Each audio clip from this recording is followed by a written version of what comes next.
Viral sopir travel HiAce dimintai parkir Rp50.000 di Demak, minta karcis jadi Rp65.000. Beredar di media sosial sebuah video yang memperlihatkan keluhan sopir mobil merek Hiace ditarik tarif parkir Rp50.000 di sekir Masjid Agung Demak, Jawa Tengah. Keluhan tentang parkir Rp50.000 di Masjid Agung Demak ini viral setelah diunggah akun TikTok Talmas_transport pada Senin, 28 Juli 2025. Dalam video itu, tampak reka menunjukkan situasi parkir di Masjid Agung Demak.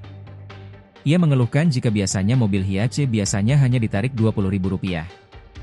Tarif Rp50.000 biasanya untuk tarif bus besar. Insiden itu terjadi pada 26 Juli 2025 lalu. Awalnya sopir itu menurunkan peziarah di Masjid Agung Demak. Lalu ia diminta geser ke area parkir sebuah penginapan syariah samping masjid. Saat akan masuk parkiran, ia ditarik oleh oknum berbaju coklat. Menanggapi video itu, Sekretaris Dinas Perhubungan, Dishub, Kabupaten Demak, Sugiharto mengatakan jika tarif itu sudah sesuai ketentuan. Itu sudah sesuai dengan tarif parkir, Rp50.000, kemungkinan hanya salah paham, ujar Sugiharto saat dikonfirmasi, Selasa, 29 Juli 2025, dikutip dari Kompas.com.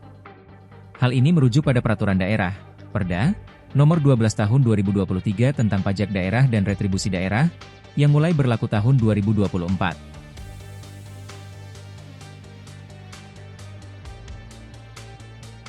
Download Tribun X sekarang, menghadirkan lokal menjadi Indonesia.